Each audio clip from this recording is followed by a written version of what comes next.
दोस्तों, good morning everyone. आज है 25 अगस्त और इस वीडियो में मैं आप लोगों के साथ 25 अगस्त के करंट अफेयर्स को डिस्कस करूंगी। साथ ही कुछ एक्स्ट्रा फैक्ट को भी बताऊंगी, इसलिए पूरा वीडियो को ध्यान से देखिएगा। अगर आप हमारे चैनल पर नए हैं तो चैनल को सब्सक्राइब कर लें और बेल आइकन को क्लिक कर लें। इस वीडियो की PDF आप हमारे टेलीग्राम ग्रुप से डाउनलोड कर सकते हैं। अगर आप हमारे ऑनलाइन कोर्सेज से जुड़ना चाहते हैं तो उसकी डिटेल डिस्क्रिप्शन में दी गई है। चलिए शुरू करते हैं आज का करंट अफेयर। हाल ही में नितिन गडकरी ने वृक्षारोपण की निगरानी के लिए किस ऐप को लॉन्च किया है? इस प्रश्न का सही उत्तर है हरित पथ। हाल ही में नितिन गडकरी ने वृक्षारोपण की निगरानी के लिए हरित पथ नामक को लॉन्च किया है। यह ऐप क्या करेगा? राष्ट्रीय राजमार्गों के किनारे लगाए गए प्रत्येक पेड़ों का डिजिटल पता प्रदान करेगा। कौन सा ऐप? हरित पथ। अब बात हो रही नितिन गडकरी की, तो ये रहे नितिन गडकरी। ये कौन है? तो अभी केंद्रीय सड़क परिवहन और राजमार्ग मंत्री हैं। चलिए कुछ ऑप्शंस को डिस्कस कर लेते हैं। सखी ऐप अभी हाल ही में मैं बताई हूँ। इसे किसने लॉन्च की शुरू किया है? तो इसे शुरू किया स्मृति ईरानी ने। कुर्मो जॉब्स ऐप इसे गूगल ने शुरू किया। और प्रवासी रोजगार ऐप इसे किसने शुरू किया? तो सोनू सूद ने। चलते हैं अगले प्रश्न पे। हाल ही में किसने वन अरेंज्ड मर्डर नामक पुस्तक को लिखा है? इस प्रश्न का सही उत्तर है चेतन भगत। अभी हाल ही में चेतन भगत ने वन अरेंज मर्डर पुस्तक को लिखा। और यह जो पुस्तक है एक अरेंज मैरिज पर आधारित एक मर्डर मिस्ट्री का चित्रण करती है। कौन सी पुस्तक? वन अरेंज मर्डर एक अरेंज मैरिज पर आधारित एक मर्डर मिस्ट्री का चित्रण करती है। अब बात हो रही है चेतन भगत की, तो ये रहे चेतन भगत। इनकी आखिरी पुस्तक कौन थी? तो इनकी आखिरी पुस्तक थी द गर्ल इन रूम 105। इनकी आखिरी पुस्तक कौन सी थी? तो film the girl in room 105। अच्छा, इस पुस्तक को जारी कब किया जाएगा? तो इस पुस्तक को 28 सितंबर 2020 को पूरे विश्व स्तर पर जारी किया जाएगा। अब चलिए इंपॉर्टेंट बुक की बात हो रही है तो कुछ ऑप्शंस को डिस्कस कर लेते हैं। विजय कुमार चौधरी, अभी हाल ही में मैं बताई हूँ। विजय कुमार चौधरी ने सियासत में सदस्यता नामक पुस्तक को लिखा था। निरुपमा यादव विशेष कोड टू विन पुस्तक को लिखी थी। और दलाई लामा ने our only home a climate appeal to the world पुस्तक को लिखे थे। चलते हैं अगले प्रश्न पे। हाल ही में किसने ट्राइब्स इंडिया शोरूम का उद्घाटन किया? इस प्रश्न का सही उत्तर है अर्जुन मुंडा। अभी हाल ही में अर्जुन मुंडा ने ट्राइब्स इंडिया शोरूम का उद्घाटन किया। यह शोरूम मुंबई में खोला गया है। इसका उद्घाटन किसने किया है? अर्जुन मुंडा ने। यह शोरूम आदिवासी लोगों के आजीविका को बढ़ावा देने के लिए खोला गया। किन लोगों को?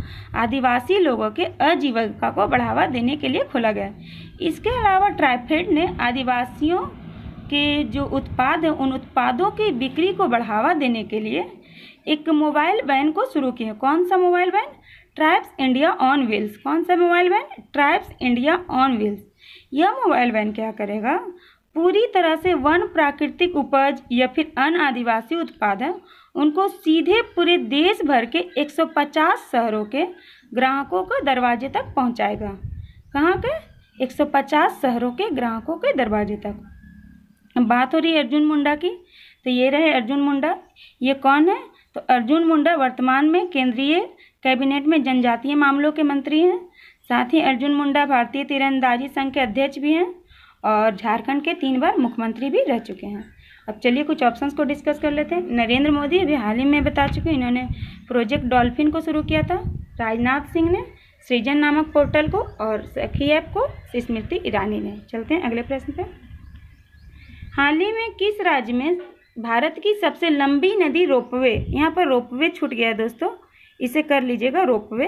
भारत की सबसे लंबी नदी रोपवे का उद्घाटन हुआ। भारत किस राज्य में हुआ? तो इस प्रश्न का सही उत्तर असम।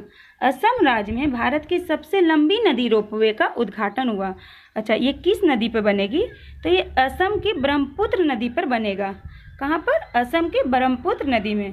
और यह रोपवे कितना लंबा है? तो 1.8 किलोमीटर लंबा है। कितना? 1.8 किलोमीटर लंबा है। और यह ब्रह्मपुत्र नदी पर गुवाहाटी और उत्तरी गुवाहाटी को जोड़ेगा। किसको किसको? गुवाहाटी और उत्तरी गुवाहाटी को।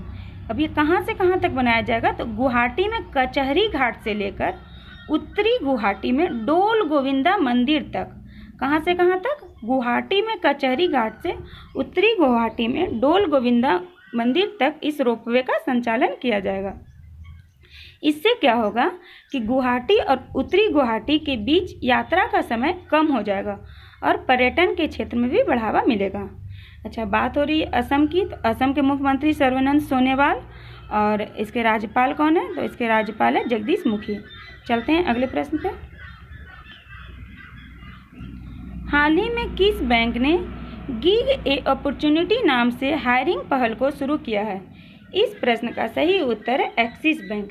अभी हाल ही में एक्सिस बैंक ने गिग ए अपॉर्चुनिटी नाम से हायरिंग पहल को शुरू किया है। इस पहल का उद्देश्य कुशल प्रतिभाओं को आकर्षित करना है जो देश में कहीं भी बैठे हो वो बैंक के साथ काम कर सकते हैं। अब बात हो रही एक्सिस बैंक की। एक्सिस बैंक के एमडी और सीईओ कौन है? अमिताभ चौधरी। और एक्सिस बैंक का मुख्यालय कहाँ है? मुंबई, महाराष्ट्र में। और इसकी स्थापना कब हुई थी? तो इसकी स्थापना 1993 ईस्वी में हुई थी। अब बैंकों की बात हो रही है तो चलिए कुछ ऑप्शंस को डिस्कस कर लेते हैं। पंजाब नेशनल बैंक, इन्होंने कौन सा अभियान को शुरू किया था? तो डिजिटल अपनाया। फिनो पेमेंट्स बैंक, इसने अभी हाल ही में क्या किया था? तो जन बचत खाता को शुरू किया था। और लक्ष्मी विलास बैंक, इसके बारे में दोस्तों आप लोग कमेंट सेक्शन में डिटेल से लिखिएगा। चलते हैं अगले प्रश्न पे। हाल ही में किसने ओपन एपीआई सेवा को शुरू किया है? इस प्रश्न का सही उत्तर है आरोग्य सेतु। आरोग्य सेतु ने अभी हाल ही में ओपन एपीआई सेवा को शुरू किया है। इससे क्या होगा कि इस ओपन एपीआई के जरिए कोई भी संगठन अपने कर्मचारियों या किसी अन्य आरोग्य सेतु उपयोगकर्ता की सेहत का स्थिति पता लगा सकेगा बिना उसकी डेटा की गोपनीयता का उल्लंघन किए बिना। अब बात हो रही है आरोग्य सेतु की, तो चलिए कुछ ऑप्शंस को भी डिस्कस करते हैं। टेलीग्राम के बारे में मैं आप लोगों को हाल ही में बताई थी कि इसने अपनी 7वीं सालगिरह पर वीडियो कॉलिंग फीचर को लॉन्च किया। गूगल ने कोरमो जॉब्स ऐप्स को लॉन्च किया। चलते हैं अगले प्रश्न पे। हाल ही में किस विंग कमांडर को Tenzing Norgay national adventure award 2019 के लिए चुना गया? इस प्रश्न का सही उत्तर है गजानंद यादव। गजानंद यादव को अभी हाल ही में Tenzing Norgay national adventure award 2019 के लिए चुना गया है। अब ये कौन है, इनके बारे में भी जानते हैं। तो ये एक पैराशूट जंप प्रशिक्षक हैं जिन्हें स्काई डाइविंग टीम आकाश गंगा के सदस्य है। किसके सदस्य ये? तो ये आकाश गंगा के सदस्य है। कौन है? आकाश गंगा के सदस्य है। कौन? गजानंद यादव। और इन्होंने अब तक 2900 से अधिक बार छलांग लगाया है। चलते हैं अगले प्रश्न पे। हाल ही में किस देश ने गायोफेन 905 नाम से एक ऑप्टिकल सेंसिंग उपग्रह को प्रक्षेपित किया? इस प्रश्न का सही उत्तर है चीन। अभी हाल ही में चीन ने गायोफेन 905 नाम का एक ऑप्टिकल सेंसिंग उपग्रह को प्रक्षेपित किया। इस उपग्रह को लॉन्ग मार्च 2D वाहक द्वारा कक्षा में भेजा जाएगा। बात हो रही है चीन की, तो ये रहा चीन। और चीन की राजधानी है बीजिंग और इसके राष्ट्रपति शी जिनपिंग। चलते हैं अगले प्रश्न पे। हाल ही में किस आईआईटी ने शिव नादर विश्वविद्यालय के शोधकर्ताओं के साथ मिलकर पर्यावरण के अनुकूल लिथियम सल्फर बैटरी के उत्पादन के लिए एक तकनीक को विकसित किया? इस प्रश्न का सही उत्तर है आईआईटी मुंबई। आईआईटी मुंबई ने शिव नादर विश्वविद्यालय के शोधकर्ताओं के साथ मिलकर लिथियम सल्फर बैटरी के उत्पादन के लिए एक तकनीक को विकसित किया। अभी जो इस्तेमाल हो रहा है बैटरी, वो बैटरी कौन सी है? Lithium ion battery. तो ये lithium sulphur battery lithium ion battery की तुलना में 3 गुना अधिक ऊर्जा क्षमता रखने वाली होगी और साथ ही साथ यह किफ़ायती भी होगी। चलते हैं अगले प्रश्न पे। हाल ही में किस राज्य में थुम्बी महोत्सवम 2020 नाम से एक ब्याद पतंग महोत्सव को आयोजित किया जाएगा? इस प्रश्न का सही उत्तर है केरल।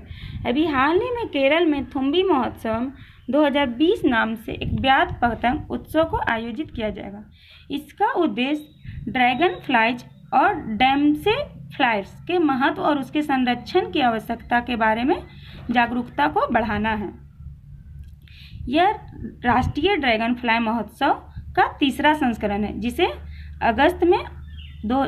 अगस्त में ऑनलाइन आयोजित किया जा रहा है। अब बात हो रही है केरल की, तो चलिए मैप में देखते हैं केरल को। ये रहा केरल। केरल के बारे में कुछ जानते हैं। केरल भारत की दक्षिण पश्चिम सीमा पर अरब सागर और सह्याद्री पर्वत श्रृंखलाओं के बीच स्थित है। यहाँ पर मेनली मलयालम भाषा बोली जाती है और इस राज्य को गॉड्स ऑन कंट्री भी कहा जाता है। अच्छा, इसकी सीमा एक ओर से समुद्र तट के साथ और कर्नाटक और तमिलनाडु से भी जुड़ी हुई है। और इसकी राजधानी कौन सी है? त्रिवेंद्रपुरम, जहाँ के कोल्लम समुद्र तट पूरे दुनिया भर में प्रसिद्ध है। और केरल में कुल कितने जिले हैं? तो 14 जिले हैं। चलिए अब कुछ ऑप्शंस को भी डिस्कस कर लेते हैं। मणिपुर सरकार ने अभी हाल ही में, मणिपुर राज्य में अभी हाल ही में भारत का सबसे लंबा पियर ब्रिज का उद्घाटन हुआ है। और छत्तीसगढ़ सरकार ने पढ़ाई तुहार पारा योजना को लॉन्च किया। और हरियाणा ने हरियाणा पहचान पत्र योजना को। अब आज के लिए इतना ही दोस्तों। वीडियो को ज़्यादा से ज़्यादा शेयर कीजिए और लाइक कीजिए। अब मैं चलते हैं क्वेश्चन ऑफ द डे पर। ये इस प्रश्न का उत्तर दोस्तों आप लोग कमेंट सेक्शन में दीजिएगा, लेकिन अभी कहीं जाइएगा नहीं, वीडियो ख़त्म नहीं हुआ। अभी मैं आप लोगों को रिवीजन करवाऊंगी कल के प्रश्नों का। चलते हैं revision of the previous day पर। इस पिक को देखकर आप लोगों को क्या याद आता है? तो ये सत्येंद्र सिंह लोहिया है। कौन है? सत्येंद्र सिंह लोहिया। अब ये कौन है? तो पैरा स्विमर है। और इन्हें कौन सा अवार्ड दिया जाएगा? तो राष्ट्रीय साहसिक सम्मान 2020 से इसे सम्मानित किया जाएगा। अच्छा, ये कौन है? 6ठी विश्व स्नूकर चैंपियनशिप को जीतने वाले रोनी ओसुलिवान। चलते हैं अगले पिक पे। भारतीय स्टेट बैंक के नए एमडी कौन नियुक्त हुए हैं? तो अश्विनी भाटिया। इन्हें देखकर कैमरन वाइट, ये कौन है? तो ऑस्ट्रेलिया के पूर्व कप्तान जिन्होंने संन्यास लेने की घोषणा कर दी है। HSBC बैंक को देखकर कुछ याद आता है? तो ग्रीन डिपॉजिट प्रोग्राम को किसने शुरू किया है? HSBC बैंक ने। ये कौन है? राजीव कुमार। ये भारत के नए चुनाव आयुक्त नियुक्त हुए हैं। ये किसका स्थान लेंगे? तो अशोक लवासा का। इसको देखकर दास उन्मूलन दिवस कब मनाया जाता है? तो 23 अगस्त को। और इसको देखकर क्या याद आता है? तो पोलैंड देश में पहली बार formula kite individual European championship आयोजित किया गया। अब आज के लिए इतना ही दोस्तों। अब मिलते हैं कल। वीडियो को ज़्यादा से ज़्यादा शेयर कीजिए और लाइक कीजिए।